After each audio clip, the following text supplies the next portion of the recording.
Skol Vikings, my purple-blooded brothers and sisters. What's good, fam? It's your ride-or-die Minnesota Vikings superfan here, heart still pounding from this bombshell that just dropped on our franchise. Picture this. After 4 seasons of high hopes, analytics dreams, and a roller coaster ride, the Wilfs pulled the trigger and fired GM Kwesi Adofo-Mensah. Yeah, you heard that right, our general manager is out, Rob Brzezinski stepping in as interim through the 2026 draft. But the real gut punch? The one thing that sealed his fate above everything else. Terrible drafting that left our roster old, thin, and struggling to stay young and competitive. This isn't just a change. It's a reset we desperately needed. Buckle up, because we're diving deep into why this happened, what it means for our future, and why Skol Nation should be cautiously optimistic. Let's break it down. The Vikings turned the page on the Kwesi era right at the end of January 2026, shocking everyone because it came weeks after the season wrapped and even after he'd been extended less than a year ago.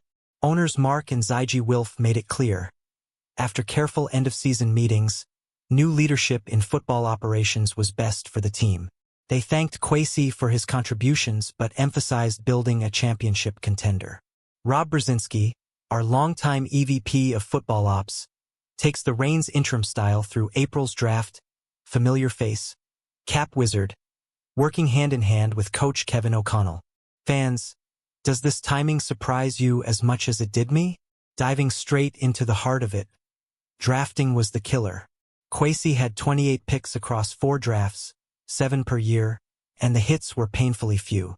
We're talking guys like Jordan Addison, Dallas Turner, maybe Jalen Nailor showing flashes, but overall, a brutal success rate hovering around 20% at best. 4/5 of those picks flamed out or barely contributed. The draft is where you get talent for free, the lifeblood of any sustainable roster. When you whiff that hard consistently, the team ages fast and gets thin on homegrown depth. That's exactly what happened here. No excuses, just cold facts. Look at the damning stat that buries it. Since 2022, games started by players drafted by their own team. Vikings clock in at a pathetic 172, dead last or near it, only the Dolphins worse at 122, and guess what? They fired their GM too. Packers lead with 563, Giants 493, Texans 457. Teams building through the draft thrive. Minnesota, we couldn't even average. That roster age crept up, forcing over-reliance on free agency patches instead of organic growth. Kwesi forced the hand to chase vets because the drafts didn't deliver youth and starters. Some folks pointed fingers at other stuff, like Kwesi's paternity leave back in 2023, taking 2 weeks after his first kid was born, missing camp parts remotely. League whispers called it unusual, but insiders confirm it wasn't the reason for the firing. Others blamed not re-signing Sam Darnold or Daniel Jones in the offseason. Nah, those are side notes. When it boils down, poor drafting doomed him. If those classes had hit at league average, he'd probably still be here. The Wilfs saw the cumulative effect. No playoff push, aging core, no reset on the horizon. And let's talk J.J. McCarthy, the one pick that could have saved everything.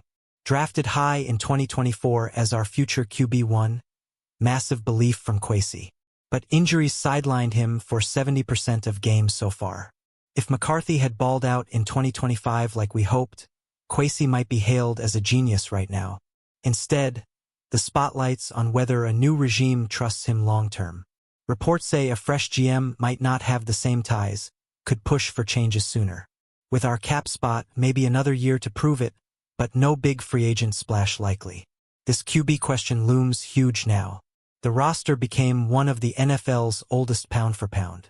We went all in on a competitive rebuild. Should have been young and explosive, not creaky and veteran heavy. Kwesi leaned on free agency to plug holes his drafts left open. That's not sustainable for Super Bowl windows.